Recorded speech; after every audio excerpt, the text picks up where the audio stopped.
Oh yeah, Satan come off for road. And the Samaja, you carry Holy Ghost. If you jam them for corner, then go die, then go. Oh yeah, then go die, then go peme. Die, then go peme. And the Sasa fun pe Satan come off for road. You carry Holy Ghost. If you jam them for road, then go die, then go peme. Awikoko ni keba won be oga. Oni keba won be Adisa Omoladikun Igboho Oosa. Ẹnu tí gbọ́n wọn fi gbóríṣà wọ́n ti fi ń lọlẹ̀ o tí gbọ́ wàhálà kò kí n ṣe breaking news. You know why? I know say it go happen. Awikoko don talk am on time tó bá bole so le Igboho tó máa sókè tó bá jábọ́ sílẹ̀ Ọlọ́run á lè lọ bẹ̀ tó bá bẹ̀ tán tó bá sọ pé òun ò gbà àwọn aládùúgbò máa sọ pé bú ọ̀dà aláìmí lè gbàgbé èdè yẹn bú ọ̀dà tó fẹ́ pa ni ṣé wàá pa ni. Awikoko ti bẹ̀bẹ̀ ṣó ilé mi fẹ́ sọ̀rọ̀ púpọ̀ o ó wà lọ́wọ́ ẹ̀yin Sunday Igboho àti ẹ̀yin fans olóyè Sunday Igboho bẹ́ẹ̀ lẹ́ni Yorùbáwùyí gara ni mo wà mí dúró tó mi gallant bàbá God Elédùmarè I give thanks and glory to you Ọlọ́run ẹ ṣeun ìpele ní 7th of June 2023 mo wà lára àwọn tó fọwọ́ mi sọ̀yà pé yẹpẹrẹ kéku asín o tí mo ní yẹpẹrẹ kéku asín o yàlá jani body o lè yẹpẹrẹ Sunday Adisa lọ́dọ̀ mi yẹpẹrẹ kéku asín o ẹ ò lè yẹpẹrẹ májàsọ́lá lọ́dọ̀ èmi yẹpẹrẹ kéku asín mi gallant tèmi dúró ipe lójú tèmi o Yorùbáwùyí ẹ lè fi ojú olóore gúngi ojú olóore ilẹ̀ Yorùbá ní Sunday Adéyẹmọ Ìgbòho Òòṣà ẹ lè fojú ẹ jẹ ṣàwámà ẹ mójú olóore ẹ fi jẹ ṣàwámà ẹ fi gúngi níbo àwọn kan èmi ò tí ẹ ní gbà tí mo fọwọ́ ẹ̀sọ̀ yà báyìí ìyá yín wàhálà ìṣó èní ṣe fẹ́ dúró ṣe ni Awikoko the same Yorùbáwùyí ọlọ́mú ọ̀rọ̀ mo tún gbọ́ wá sórí YouTube fún ẹ wá wo show Awikoko ẹ gbọ́ ohun tó sọ mi ti sọ fún yín lórí kan ní Yorùbáwùyí àwọn important tó bá ti sọ ẹ máa gbé wá fún yín ẹ má dára yín láàmú adé for ọ̀nà aláì tó wà ẹ̀yin tẹ́ fún mi ní kí lórúkọ ẹ̀ lórí show ẹ̀yin tẹ́ fún mi kí ló stars stickers God bless you I love you so much ẹ ṣé mo rí ọwọ́ yẹn máa lọ sókè ẹ gbọ́ ọ̀lẹ́dà Awikoko bí ṣe máa dúró ṣe show ẹ̀ ní máa gara ni wàhálà apá ti ń ro mi ṣùgbọ́n mi ṣe wà aṣọ tó yẹ kí n wọ aṣọ tó ní starch ni tó máa ga báyìí tó máa ẹ̀yin tó lọ lẹ́yìn fans mi tó bá ní shoulder pad ẹ fún mi láti ìsìn lọ bí ṣe fẹ́ máa rìn lélẹ̀ fẹ́ kó shoulder pad sọ kápá méjèèjì báyìí torí Awikoko ó yá sọ̀rọ̀. kan ṣoṣo mo lè pé mo bá jà láyé tó dùn mí kéèdì tó dẹ̀ fi jẹ́ kó dùn mí ni pé mo ti ní bá jẹ̀ mú tẹ́lẹ̀tẹ́lẹ̀ wípé bó bá bú mọ́mì mi ò ní bàjà mi ò ní fèsì òun náà ni Àdìsá ọmọ Aládìkún sáré bàbá mi Sunday Adéyẹmọ Ìgbòho kíkíbi tó bá wà ẹkún ní bákan wá ọ̀rọ̀ ní fa ọ̀rọ̀ ní tẹ̀tẹ̀ nǹkan kan ló ṣàtọ́kù fún nǹkan kan kì í dédé bínú bí ọ̀bá ní nǹkan tó ṣẹlẹ̀ bí ọ̀bá ní tó ṣe ẹ̀ṣẹ̀ kì í dédé ṣe lásán ọ̀rọ̀ ló bá mo kó mo rò wá ló jẹ́ ká fi ara gúnra wa but I am saying it here live and direct lójú gbangba wálíà that I am sorry wípé mo gbé náà wojú I'm saying it here live and direct lójú gbangba wálíà that I am sorry wípé mo gbé náà wojú olóyè Sunday Adéyẹmọ Ìgbòho ìdí ni pé mo rí gẹ́gẹ́ bí ọmọ ìyá mi ṣùgbọ́n síbẹ̀ àwọn èèyàn tó lóye tó lọ́gbọ́n tó nímọ̀ tó sì ní làákàyè mo máa mọ̀ pé tọ́rọ̀ bá ti di ti Ìgbòho mo máa ń sẹ́nu po lórí ẹ̀ yes mo lè sàsọtán lórí ẹ̀. Say that again. O mo máa ń sẹ́nu po lórí ẹ̀. Say that again.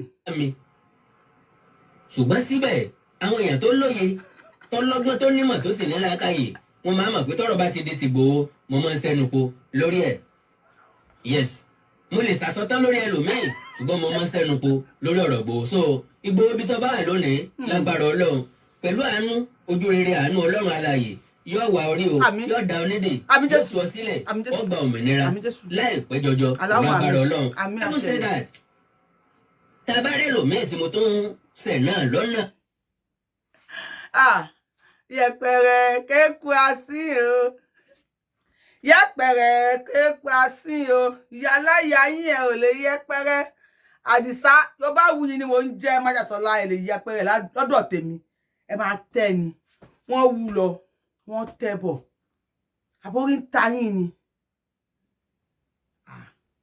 Àbórí ń ta yín ni. Orí 70 million ọmọ Yorùbá ló yẹ kẹ́ tẹ́. Adé crazy ni. Awíkoko. Èmi fẹ́ sọ anything lórí ọ̀rọ̀ yẹn. Alhamdulillah, mo dúpẹ́ f'Ọlọ́run sátìrà money. Baba God Elédùmarè. Aláì mo dúpẹ́ o, mo dúpẹ́, mo bára mi dúpẹ́, mo dẹ̀ bá àwọn fans mi àtàwọn olólùfẹ́ mi dúpẹ́. Wípé lọ́jọ́ èní June 7, 2023, a wà lára àwọn tó sọ pé anybody ò lè fa Sunday Igboho wálẹ̀. A wà lára àwọn tó dúró tán pé nothing dey happen.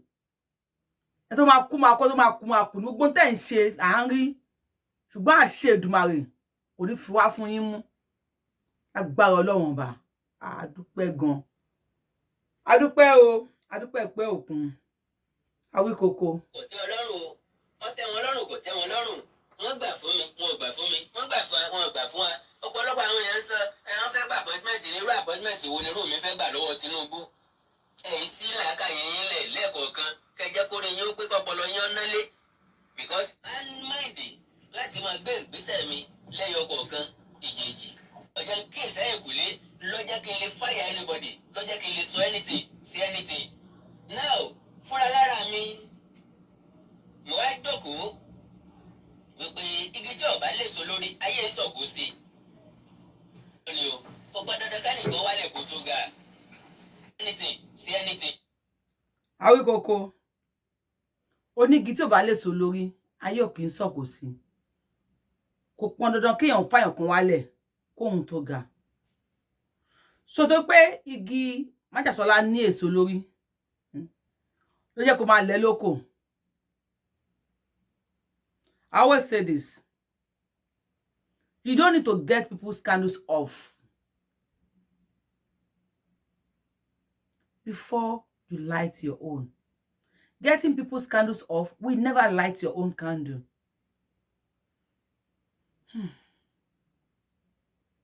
Aṣọ lè bá Àdìsá Adéyẹmọ. Èmi àti gbogbo ẹnu tí ìgbín ọ̀tá bá fi bú òrìṣà lórí wa, wọ́n á padà fi lọlẹ̀ ni.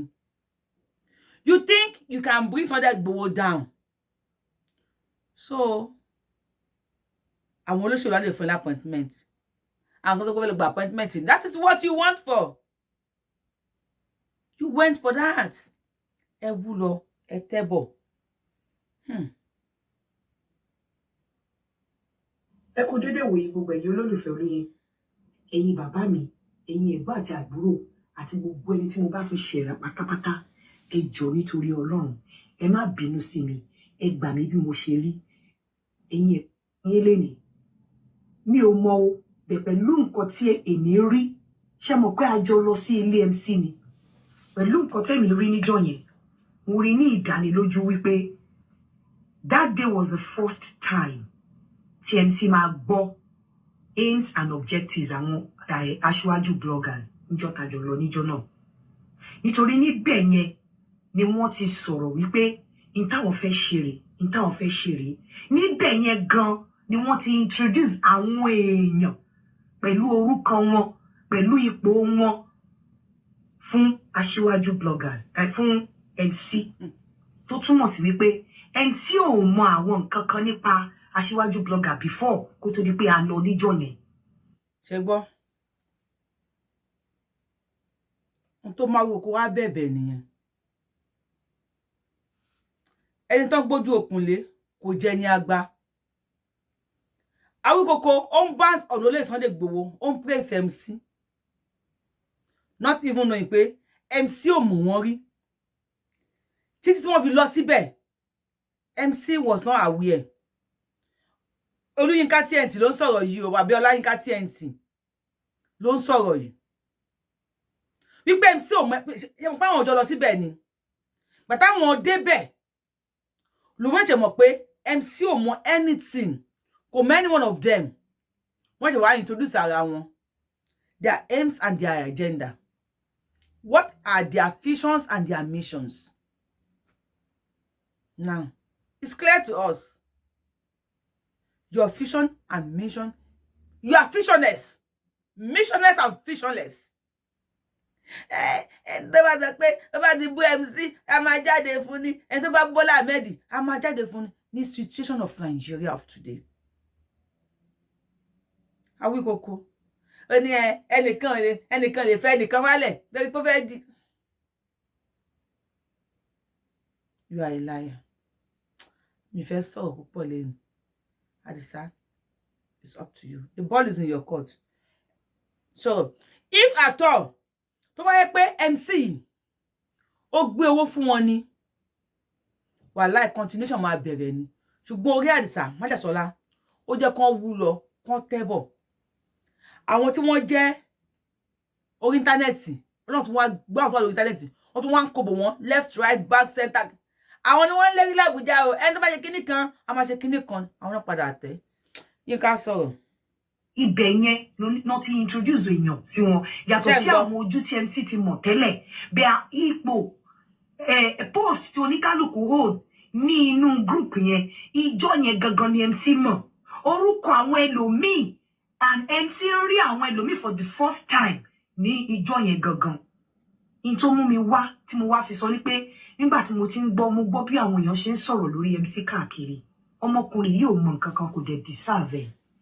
Alábòsí inú àrùn wọn pẹ́ jìnnà sí wọn bí sọmọ sílẹ̀ o ará ló ń ta àwọn ṣẹ mọ̀ o náà bá ń sùn kún sábọ́ wọ́n sùn kún sábọ́ sọ̀rọ̀. Wájú Ọlọ́run àti ènìyàn ìjọ yẹn gangan náà ṣẹ̀ṣẹ̀ sọ fún MC pé MC máa jẹ́ patron ẹgbẹ́ yìí wọ́n dẹ̀ present awards fún kò ṣe pé bóyá nǹkan tó ti mọ̀ tẹ́lẹ̀. Nínú ọ̀rọ̀ tí MC dẹ̀ sọ níjọ́ yẹn bóyá àwọn tá a bá jọ lọ wọ́n lè jẹ́ mi pé bí a mo sọ mo wrong àbí mo right. Mi ò fi ọ̀rọ̀ yìí láti spite anybody. Mo fi ọ̀rọ̀ yìí láti fẹ́ exonerate wípé bóyá MC kó àwọn èèyàn kan jọ or MC ní pé kó máa búyàn anything kò sí nǹkan tó jọ. Kò sí nǹkan tó jọ. Ìjọ yẹn lẹ́mc ṣe mọ̀ kó ń jẹ́ patron ẹgbẹ́ yẹn. Kábíyèsí Ọlọ́run. Kábíyèsí Ọlọ́run. MC dẹ̀ sọ àwọn nǹkan kan tó wà valid níjọ yẹn. Even nígbà tí àwọn kan ń bẹ MC ní ìjọ yẹn pé wọ́n ti rán wa pé ká lọ ṣe báyìí fún yín ká ṣe báyìí fún yín ọmọkùnrin yẹn ń pa ọ̀rọ̀ yẹn mọ́lẹ̀ kò fẹ́ kí wọ́n sọ̀rọ̀. Nígbà tí àwọn kan ń dárúkọ MC ẹ̀tọ́ ń dárúkọ àwọn kan níwájú MC. Ẹ kú dédé wòye wọ́n lẹ̀ kò fẹ́ kí wọ́n sọ̀rọ̀. Ọmọkùnrin yẹn dẹ̀ sọ nǹkan kan níjọ́ yẹn ó ní Àǹtí Yínká thank you. Ṣé gbọ́ wọ́n dọ́dọ̀ MC wọ́n sọ àwọn nǹkan kan ipe wọ́n ti rán wa sí kí wọ́n ti rán wa sí yín. Wọ́n lẹ́nu sí ń pa ọ̀rọ̀ yẹn mọ́lẹ̀ kò fẹ́ kí wọ́n sọ bó ṣe mo sì mọ̀ pé wọ́n parọ́ ni. Wàláì tàláì gbogbo ẹnu ni mo fi sọ MC mọ̀ èmi ò gbélé tẹ́lẹ̀ o ṣùgbọ́n tèmi bá gbọ́ èmi mọ̀ pé wọ́n parọ́ ni. Ìyálà ìyàgbọ́ yẹn tẹ́ lọ síbẹ̀ tani wọ́n bí kú nínú yín tó lè rán sí MC tani wọ́n bí yàrá ẹ̀yin inú mi ẹ̀yin àsè tani wọ́n bí rẹ nínú yín ní charisma yẹn ṣe ń bẹ ni tó bẹ́ẹ̀ kò sí ẹni tí wọ́n lè rán sí MC nínú gbogbo ẹ̀yin tẹ́ lọ síbẹ̀ yẹn jọ yẹn ẹ̀yin wo ẹ̀yin dà ẹ̀yin ìsínwẹ́wẹ́ ẹ̀yin Sẹ́ńtẹ́gò Santiago kì í ṣerú yín MC mọ̀ pé fẹ́ gbé òun mọ́ra ni MC ọmọ ọ̀tá tó ti sùn títì atẹ́gùn ti fẹ́ sí lórí tó wà tó pọ́nà ti jọ dúró wọ́n náà wọ́n ní títì tó ti sábẹ́ káńtà ewúrẹ́ lọ̀gọ́ ọmọ ọ̀tá o tó yẹ pé táwọn ará sọ àwọn ará ọjà tó máa palẹ̀ mọ́ tán òun máa sùn síta irú yín wà lọ àwọn kan ti rán wa sí yín àwọn owó ló rán yín MC no mo fẹ́ wàláì Ṣàkí ń ṣe bí ọ̀rá egungun ṣe bí ẹran ṣẹ̀ráyé àwọn ìṣọ̀wọ́ aláàbùkù o àfi bí sólóore ó yá àfi bí sólóore àwọn dà àfi bí sólóore láìpẹ́ ọjọ́ ẹ ó jẹ́ kí sàníyà àfi bí sóló. Ó yẹ sọ fún wọn pé àjẹkùn o ni wọ́n ó jìyà wọn gẹ́gẹ́ àjẹkùn o ni wọ́n ó jìyà wọn. Ẹni tí ò tó ní ìnáwó tó lọ ń dènà dé ní àjẹkùn o ni ẹ fẹ́ la o ẹ fẹ́ la ẹ fẹ́ ṣá o ẹ fẹ́ já bútẹ́. Ẹni pé ríwa ayọ̀ bí àbẹ́là ẹ fẹ́ yọ ọmọ náà. Wọ́n já bí pépà wọ́n á fẹ́ já bútẹ́. MC mọ̀ pé bẹ́ẹ̀ gbé òmọ̀ra ni àwọn elébi wọ́n fẹ́ fi style gbowó lọ MC. Àwọn olè bomb bastard. Ó sọ bí ìrìn àjò òun àti aṣíwájú ṣe pàdé. Ó dẹ̀ wá béèrè question kan, ó ní nǹkan báyìí láṣíwájú ṣe, nǹkan báyìí láṣíwájú ṣe. Ó ní ẹ̀yin èèyàn, ṣé irú èèyàn tó ṣe nǹkan báyìí fóun, ṣé òun gbúdọ̀ gbọ́ ọ̀rọ̀ ẹ̀ kó má ta òun lára? Ṣé òun ò gbúdọ̀ má dúró tì ẹni tó dúró tì òun? Ó ní nítorí ẹ̀, ó ní anybody tó bá ti ń ṣiṣẹ́ aṣíwájú, ó ní ọ̀rẹ́ òun ni, ó lóun dẹ̀ máa fún wọn ní support. MC, God bless you for that. Orí ẹ pé. I am not supporting you. I am not in support of you. Èmi ò ṣàrẹ bí pa. Mi live beyond nǹkan tí mo target budget mi. Mi ò ṣe attaché àbí àrẹ bí pa tẹnu. But for you saying pé I am not in support of Aṣíwájú again. For you saying pé Aṣíwájú ó ti ṣe báyìí fún yín. That is why you stayed family with him. You know, you are not aṣẹ́wó olóṣèlú. You never move from APC to PDP. You are always on APC. The same way Sunday Adéṣọlá is always with PDP. Until bá tí ìlú le tó dìde fún mẹ̀kúnnù pé Yorùbá nation lòun fẹ́. He never switch. And if you go switch kúrò ní PDP, you go switch lọ sí APC.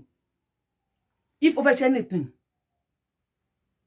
unlike àwọn omíyalé, Awíkonko, don't switch. Wọ́n believe that about lórí Sunday Igboho lọ́pọ̀. And now lọ tà fún, our trust àwọn. Wọ́n ti wú lọ, tẹ́bọ̀, wọ́n wú lọ, wọ́n tẹ́bọ̀. Àbórí ń ta wọ́n kórí ń ta yín ni. Bí bó ti lọ ló ti bọ̀, bí LLB ló mú wálé. Ìròmí tó ń jó. Ó ń jó lọ rí omi. Àwọn olófò swẹ́. Ó ní ẹ wá gbọ́, ó ní politician ò kí ń rántí èèyàn o tán bá ti dépò tán o. God bless you. Nǹkan tó bá wà ní God bless you. Ó ní gẹ́gẹ́ bí wípé ẹ nífẹ̀ẹ́ aṣíwájú, ó lóun á ṣe fún yín. Ṣé. MC ò mi ò rò bóyá MC níbi tẹ́mi wà ń jọ yẹn o. MC ò sọ wí. Mo ń bọ̀. Gbọ́dọ̀ nípa sí ngbọ́dọ̀ lólóṣèlú tí mo yàn láàyò ngbọ́dọ̀ lólóṣèlú tí mo yàn ń pọ̀ sí aṣàtìlẹ́yìn fún lẹ́yìn ìdìbò ń wá fẹ́ búra fún un mo tún ṣe gègèlè lórí gègèlè mo fẹsẹ̀ tìlú Àbújá mo dé Eagle Square. Alátẹnujẹ. Torí gan ni yá fi ìròyìn kí táfojúbà kó lè wà nínú àkọọ́lẹ̀ pé ńgbà tí wọ́n búra. Ó lọ ṣàtẹnujẹ sọ̀rọ̀ wèrè. Tuntun mo lè pé mo bá jà láyé tó dùn mí. Kennedy tọ́dẹ̀ fi jẹ́ kó dùn mí ni pé mo ti ní bá jẹ̀mú tẹ́lẹ̀tẹ́lẹ̀ wípé bá jẹ̀mú mi ò ní bàjà mi ò ní fèsì òun náà ni Àdìsá ọmọ Aládìkún. Dẹ́nẹ́ sáà nǹkan gbogbo ẹnu ẹ̀sán Àdìsá ọmọ Aládìkún lóye Sunday.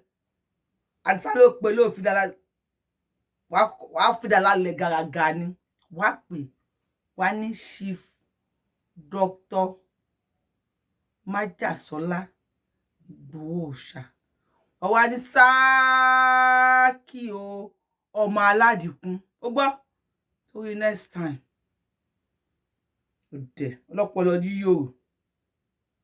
Ìgbòho bíkíbi tó bá wà ẹkún ní bákan wá ọ̀rọ̀ ní fa ọ̀rọ̀ ní tẹ̀tẹ̀ nǹkan kan ló ṣàtọ́kùn fún nǹkan kan. Ó ti fa gọ́ọ̀mù. Dédé bínú bí ọ̀bá ní nǹkan tó ṣẹlẹ̀ bí ọ̀bá ní tó ṣe ẹ̀ṣẹ́ kì í dédé ṣẹ́ lásán ọ̀rọ̀ ló bá mo kó mo rò wá ló jẹ́ ká fi ara gúnra wa but I am saying it. Ìwà ìsáré fara gúnra yín orí eléyìí ò máa pé mọ́kẹ́ eléyìí máa ti fa tábà Ele tí ń gbé kankan ìwà ìsàlẹ̀ faragúnra yín ọ̀dẹ̀ sọ̀rọ̀. Yeah. Live and direct. Lójú gbangba wálíà that I am sorry. Wípé mo gbé náà wojú. Ó yá tún sọ. Lójú gbangba wálíà that I am sorry. Ó yá tún sọ. But I am saying it here. Live and direct. Lójú gbangba wálíà that I am sorry. Ó yá tún sọ again. Ẹ fi ara gbọ́ra wa. But I am saying it here. Live and direct. Lójú gbangba wálíà that I am sorry. Sọ. Wípé tún sọ. Lójú gbangba wálíà that I am sorry. Wípé mo gbé náà wojú olóyè Sunday Adisa. mo rí gẹ́gẹ́ bí ọmọ ìyá mi. Adisa ẹ̀yin Adisa tèmi. Tọ́lọ́gbọ́n tó nímọ̀ tó sì ní làákàyè wọ́n máa mọ̀ pé tọ́rọ̀ bá ti dé ti Ìgbòho mo máa ń sẹ́nu po lórí ẹ̀. Tún sọ. Wọ́n máa mọ̀ pé tọ́rọ̀ bá ti dé ti Ìgbòho mo máa ń sẹ́nu po lórí ẹ̀. Tún sọ. Tó lóye tọ́lọ́gbọ́n tó nímọ̀ tó sì ní làákàyè wọ́n máa mọ̀ pé tọ́rọ̀ bá ti dé ti Ìgbòho mo máa ń sẹ́nu po lórí ẹ̀. Yes. Mo lè sàsọtán lórí ẹlòmíì mo máa ń sẹ́nu po lórí ọ̀rọ̀ Ìgbòho. So Ìgbòho bí tọ́ bá. Tún sọ. Wọ́n máa mọ̀ pé tọ́rọ̀ bá ti dé ti Ìgbòho mo máa ń sẹ́nu po lórí ẹ̀. Ọlọ́bẹ̀. Yes. Wọ́n ní o tún sọ. Tọ́lọ́gbọ́n tó nímọ̀ tó sì ní làákàyè wọ́n máa mọ̀ pé tọ́rọ̀ bá ti dé ti Ìgbòho mo máa ń sẹ́nu po. Wọ́n ní o tún sọ.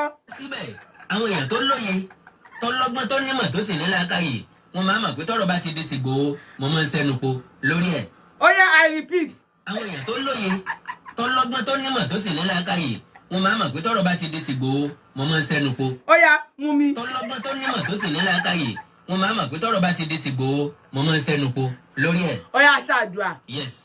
Mo lè sàsọtán lórí ẹlòmíì ṣùgbọ́n mo máa ń sẹ́nu po lórí ọ̀rọ̀ Ìgbòho. So Ìgbòho bí tó bá wà lónìí lágbára Ọlọ́run pẹ̀lú àánú ojú rere àánú Ọlọ́run alààyè yóò wá orí o yóò dá ọ nídè yóò tú ọ sílẹ̀ ó gba òmìnira láìpẹ́ jọjọ pẹ̀lú agbára Ọlọ́run. Having said that ẹ bá rẹ lòmíì tí mo tún ṣe náà lọ́nà. Ó ṣàwà ó tẹ̀lé ṣẹ́gá àyè wá dà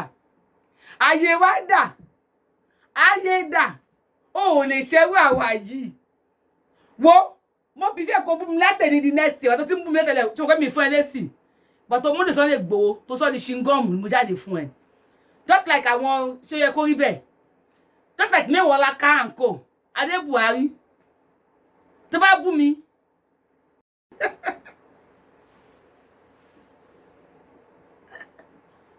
ayé wa dà ṣẹlẹ̀ o lè bú àwọn ìkódùn wa ni mo kí ẹ tẹ́ ń wò mí o ẹ̀ka rẹ̀ kásẹ̀ kálẹ̀ according to the time ayé dà wàláhì Awíkónkó tó bá yẹ pé MC fọ́ọ̀lù fọ́wọ́ tẹ̀ sọ ni pípẹ́ nìkan tí wọ́n wá sí kíní kan mo mọ̀ pé máa dákọ̀ Sunday Ìgbòho wàláhì tàláì pípọ́ wà lára MC ti sọ fún yín olóṣèlú tó máa ti wọlé tó wọ̀n ní rí ti yín rò àmọ́ tó pé ẹja sè adẹ̀ ń sọ fún yín àṣebí tí àìmọye ohun tó pé wọ́n campaign fún olóyè Sunday fún Aṣíwájú Bọ́lá Ahmed Tinubu àìmọye tó wọ́n ti gbà ọmọ Yorùbá wọn ní Aṣíwájú ní ká dìbò fún Aṣíwájú ní gbá Aṣíwájú làwo tí wọ́n campaign fún Bọ́lá Ahmed Tinubu.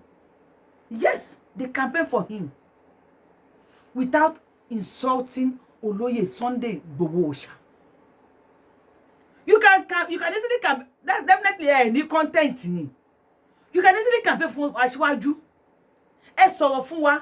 Táṣíwájú bá débẹ̀ o, ó máa ní ká máa lọ gba salary ní kíní kan láì ṣiṣẹ́ ni o. Ó máa sọ gbá o, ó máa ẹ campaign, ẹ canvass àwọn èèyàn.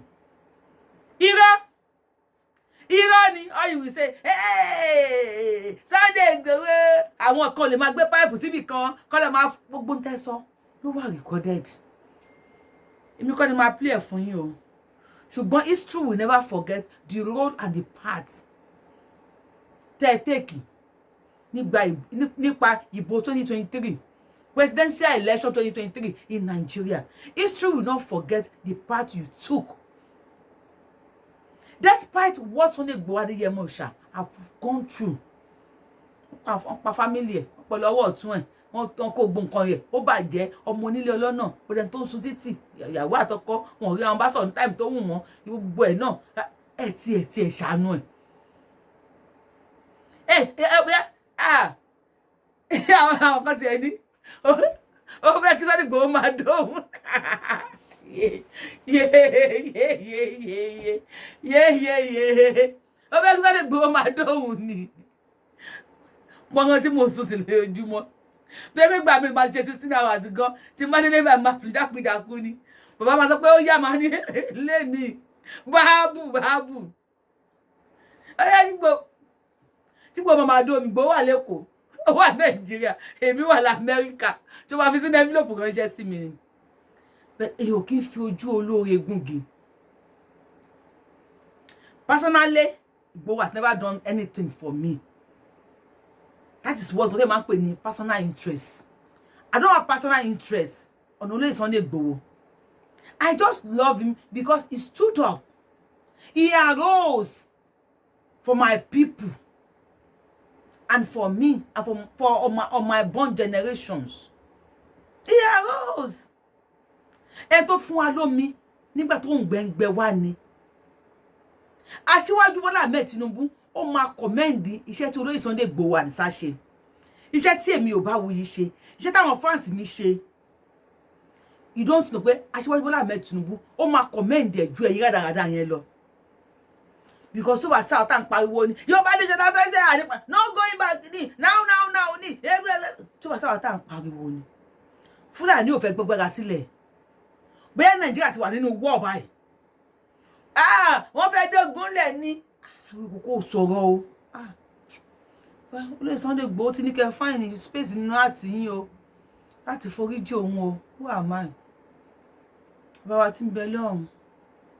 Ká bọ̀wọ̀ forúkọ rẹ̀. Kí ìjọba rẹ̀ dé. Ìfẹ́ tirẹ̀ ní ká ṣe láyé. Bí wọ́n ti ń ṣe ní ọ̀run. Dárí ẹ̀ṣẹ̀ wa jì wá. Bí a ti ń dárí ẹ̀ṣẹ̀ jì àwọn tó ṣẹ̀ wá. Má fà wá sínú ìdẹwò. Jọ̀wọ́ gbà á lọ́wọ́ Bìlísì. Ọ̀rọ̀ tó sí ni lẹ́nu. Ó buyọ̀ sí. Olóyè Sunday Igboho ṣá. Awíkọ́ ní kẹ́ dáríjì wọn o. Ó ní kẹ́ forgive, kẹ́ forget. Èmi ò ní advice kankan tí mo fẹ́ fún yín. Wàláhì tàláhì. Lẹ́ẹ̀rín ẹ̀yin àti Awíkòkò. Mo ti dúró báyìí.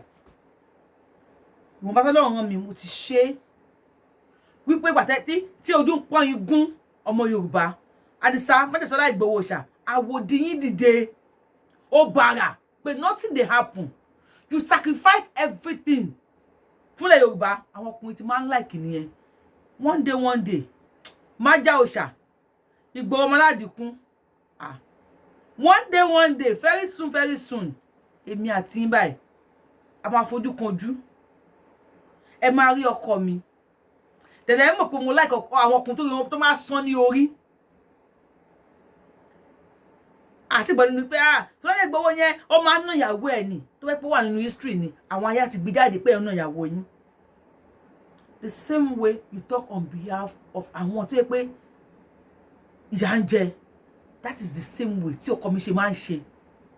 Ètò wọn jọ ń jẹ́ Àdìsá ó make me have more love for you. Alhamdulillah, ọpẹ́ ni fún Jésù, ọpẹ́ ni fáwọn onílẹ̀. Elédùmarè ẹ ṣe pé mo ti ṣe ìwọ̀n tí mo lè ṣe.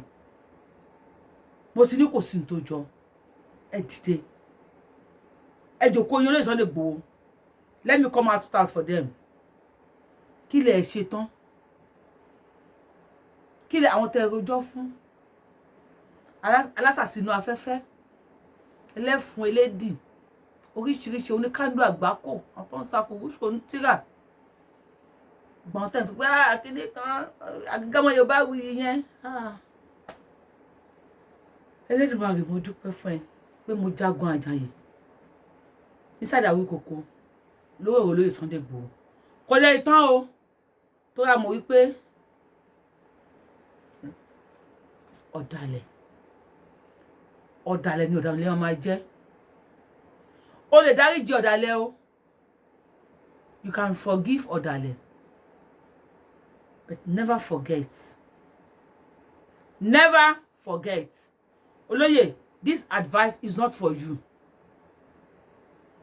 Àwọn tó mọ̀ yín ti sọ̀rọ̀ yín fún mi. Wọ́n ti ní tó máa délé ní tó máa ní Olóyè má bínú. Wọ́n ní you are the kind of person where pé ó ti tán nínú yín náà nìyẹn. All well and good. Fine. But to me, and ẹni tó bá fẹ́ gbọ́ ọ̀dàlẹ̀ ní ọ̀dàlẹ̀ bá máa jẹ́. You can forgive ọ̀dàlẹ̀. Bíbélì ní dárí ẹ̀ṣẹ̀ wa jì wá gẹ́gẹ́ bí a ti ń dárí ẹ̀ṣẹ̀ jì àwọn tó ṣẹ̀ wá. Bíbélì never say dárí ẹ̀ṣẹ̀ wa jì wá kó sì gbàgbé àìṣedéédéé wa.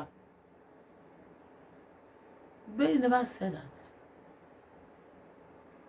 Dárí ẹ̀ṣẹ̀ wa jì wá ni. Baba, you can dáríjì. You can forgive. It's left for you if you will forget. Awikoko boyfriend mi. Awikoko boyfriend mi. Ẹ jẹ́ agbọ́rọ̀ ẹlẹ́ẹ̀kan sí ìjà mo ti fẹ́ parí show. Awikoko na my boyfriend yo. Awikoko. Hello. Uma Yorùbáwùyí yẹn. Ọlọ́mú ọ̀rọ̀. Awikoko. Apárí jẹ tábà. Ẹ ò bó ṣe ṣẹnu. Olórí súnmọ́nú. Awikoko. Èmi ò ṣiṣẹ́ má yẹ kí n ṣe àwọn tó bá rí mi tèmi sọ̀rọ̀. lè pé mo bá jà láyé tó dùn mí kẹ́lẹ́dì tó dẹ̀ fi jẹ́ kó dùn mí ni pé mo ti ní bájẹ̀mú tẹ́lẹ̀tẹ́lẹ̀. Bájẹ̀mú bá wà bí májẹ̀mú ọ̀dẹ̀.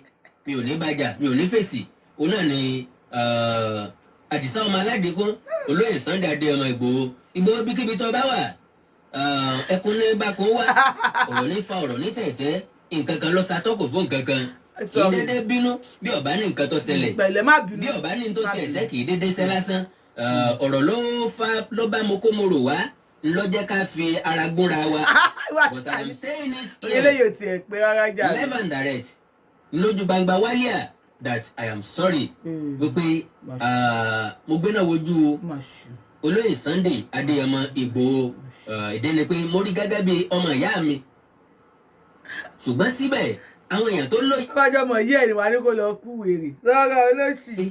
tó lọ́gbọ́n tó nímọ̀ tó sì ní làákàyè wọn máa mọ̀ pé tọ́rọ̀ bá ti di ti Ìgbòho mo máa ń sẹ́nu po lórí ẹ̀.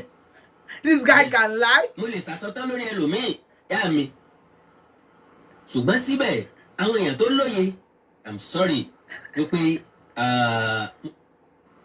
live and direct that I am sorry live and direct lójú gbangba wálíà that I am sorry. I am sorry o. mo gbé náà wojú. I'm sorry o. olóyè Sunday Adéyẹmọ Ìgbòho. I'm sorry o. mi ò mọ̀ Àdìsá làwọn mọ̀ náà I'm sorry kò sọ bẹ́ẹ̀ rẹ pé mi ò gbédè I'm sorry o wọn mọ̀ o. ìdí ni pé mo rí gẹ́gẹ́ bí ọmọ ìyá mi. ọmọ ìyá ni. ṣùgbọ́n síbẹ̀ ọmọ ìyá dùn. tó lóye ọlọ́gbọ́n tó nímọ̀ tó sì ní làákàyè wọn máa mọ̀ pé tọ́rọ̀ bá ti di ti Ìgbòho wọn máa ń sẹ́nu po lórí ẹ̀. yes mo lè sàsọtán lórí ẹlòmíì ṣùgbọ́n mo máa ń sẹ́nu po lórí ọ̀rọ̀ Ìgbòho. so Ìgbòho bí tó bá wà lónìí lágbára Ọlọ́run pẹ̀lú àánú ojú rere àánú Ọlọ́run alààyè yóò wá orí o yóò dá ọ nídè yóò tú ọ sílẹ̀ ó gba òmìnira láìpẹ́ jọjọ pẹ̀lú agbára Ọlọ́run. having said that Awikoko tabarẹ́ lòmíì tí mo tó ń sẹ̀ náà lọ́nà. Awikoko ó ṣe ẹnì kankan ọmọ kan tí mò ń dúpẹ́ fún ni pé pàtí tó ń sẹ́ni fídíò ẹ̀ sí mi tọ́kọ́ wá sọ́kàn mi pàtí mo rí tó ń ṣàdúrà bí egun àti pàkọ́ ni wípé Ọlọ́run Elédùmarè ẹ ṣé o by God I am kneeling down in case tẹ́ bá rí mi Elédùmarè I knelt down mo bẹ̀ ẹ́ mo dúpẹ́ lọ́wọ́ ẹ̀ Ọlọ́run ẹ ṣé o ẹ ṣé Ọlọ́run ẹ ṣé Ọlọ́run ẹ ṣé. If you are a Muslim ẹ bá wa ṣe alihamdulilayi rabbil alamin tó ẹ pé ẹ̀kọ́ lẹ lè ṣe ní méjì ní mẹ́ta ní kódà tó bá lè ṣe 99 ẹ bá wa ṣe alihamdulilayi rabbil alamin. If you are a Christian ẹ bá wa fi ọpẹ́ fún Ọlọ́run ọba ẹ bá wa dúpẹ́ fún Jésù Kristi Jésù o ṣeun Jésù o ṣeun Jésù o ṣeun Jésù o ṣeun Jésù ọmọ mi rí o ṣeun tó bá yẹ pé ó ní ṣẹ̀ṣẹ̀ wá ní ẹ bá wa fọwọ́ balẹ̀ báyìí kẹ́ fi bà àyà yín ẹ fọwọ́ balẹ̀ báyìí kẹ́ fi bà àyà yín ẹ fọwọ́ balẹ̀ báyìí kẹ́ fi bà àyà yín wọ́n á sọ pé ifá orí mi rèé o ifá àyà mi rèé o Ọ̀rúnmìlà ò ṣe o Ọ̀rúnmìlà ò ṣe o Ọ̀rúnmìlà ò ṣe o ilẹ̀ ọ̀gẹ́rẹ́ afọkọ́yẹrí alápòore ò ṣe o àṣedẹpẹnu tí ń gbé ní mi bí kalokalo ó máa ṣeun tó ò tí ì gbé Sunday Àdìsá mi irú ọjọ́ èní Awíkónkó tó ń pa mí lẹ́kún àdúrà tó ṣe nìyẹn o gbọ́dọ̀ pé it's tears of joy wípé ẹkún ayọ̀ ẹkún tí mo sọ rẹ̀ pé ẹkún ayọ̀ làdúrà tó ṣe you know why èní kì í ṣe pé ó ní I am sorry olóyè Sunday Igboho Igboho má bínú ẹ bá wa kakúlẹ̀ aláwù mẹ́ta alhamdulilayi obìnrin pé kúlẹ̀ aláwù kọ́ ní ìwà Awíkónkó ló ń kà fún mẹ́tẹ̀ẹ̀tọ́lá lọ́wọ́lọ́wọ́ báyìí àti wà táwọn ṣọ̀ǹgbé aṣíwájú bẹ̀gà sí pé kúlẹ̀ aláwù kọ́lẹ̀ ń kà fàdìsá lọ́wọ́ alhamdulilayi pé ẹ ní 1 minute silent ẹ bá wà dé ìṣẹ́jú kan fún lórúkọ Jésù Olúwa wa àmín. Mo wá dúpẹ́ lọ́wọ́ àwọn alálẹ̀ ilẹ̀ Yorùbá mo dúpẹ́ lọ́wọ́ Elédùmarè wípé ẹ wá wọṣọ black kẹ máa wá já ẹdìyẹ ìrànà fún Májàsọ́lá Ìgbòho Òòṣà kẹ máa ní ẹ lọ síbi sàárì ẹ àti lọ bí bẹ̀rẹ̀ agán àti gbé fúláwà síbi àti tọrọ àforíjì Ọlọ́run ò ṣe bẹ́ẹ̀ gbogbo ọpẹ́ gbogbo yìí ni gbogbo abiyamọ ayé èmi àti àní sunkún ọmọ tó àwọn wèrè wọn ò rò pé Sunday níyà wọn ò kó Májàsọ́lá ọmọládìkún wọn ò pé ó níyà and again fortunately or unfortunately ìyá yìí lè ẹnìkan lè máa play kíní fún ìyá yìí ẹ ṣe ń drag ọmọ ẹ mo dúpẹ́ fọ́lọ́run mo dúpẹ́ gbogbo abiyamọ ayé pátá àní sunkún lórí àwọn ọmọ àní sunkún ẹrù tàbí amọ kí n túwò bó ti wù kí ọ̀tá fi ẹnu ara ẹ̀ ṣe èpè báwọn wèrè ṣe ń ṣe péjọ kìíní àná lórí àwọn ọmọ wa wàláì á padà á dàlé wọn lórí tìrantìran ni àṣẹ lè ṣàdúrà fún Sunday Àdìsá àṣẹ lè sọ pé ó máa padà wálé lọ́yà àtàlàfíà ọmọ ní òdì òkì ń kú sẹ́yìn òdì orí tó máa jọba òkì ń gbélé Àdìsá Yorùbáwùyí Àdìsá I love you Májàsọ́lá Ìgbòho Òòṣà as a brotherly love ma classify àbí clarify ẹni brotherly love fatherly love I love you like my father fatherly love brotherly love I love Májà ní ìmọ̀ kan tí mo fẹ́ sọ I love you èmi àti ẹrù tàbí àmọ́ kí n túwò wọn ò ní gbé kámi àti ìmọ́lẹ̀ ìdààmú kéré tóbi wàhálà kéré tóbi fìtínà kéré tó pé kò ní jẹ́ pinmi àti lórí ọmọ lórí àwa fúnra wa á jèrè ara wa á jèrè àwọn ọmọ wa gbà tó jọmọ bá jiná àwọn ọmọ wa ò ní dọ̀tá wa Àdìsá ìwọ àti màámi nígbòho àbíbo ẹjẹ máa pàdé báyìí tẹ máa fojú rin jú ni ó ní dé bá sàré ìyá yẹn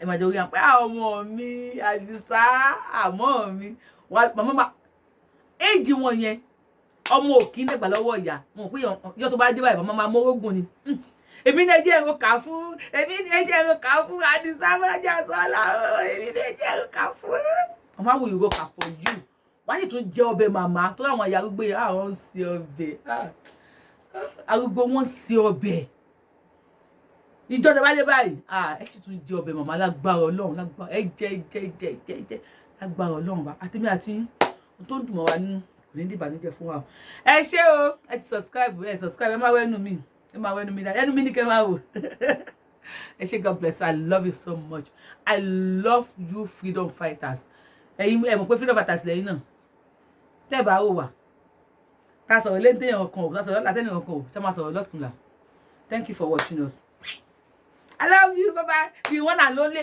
me Yorubawuyi the one and only Akalolo of Yoruba land the one and only Ajata of Yoruba land njẹ́ tí mo ti ń játọ̀ wọ̀n lẹ̀ tẹ̀ ra bíbù fún mi kí n sọ bíbù mọ́ wọn láyẹ̀ ní gbádùn mo ń bọ̀ ẹ̀tẹ̀yìn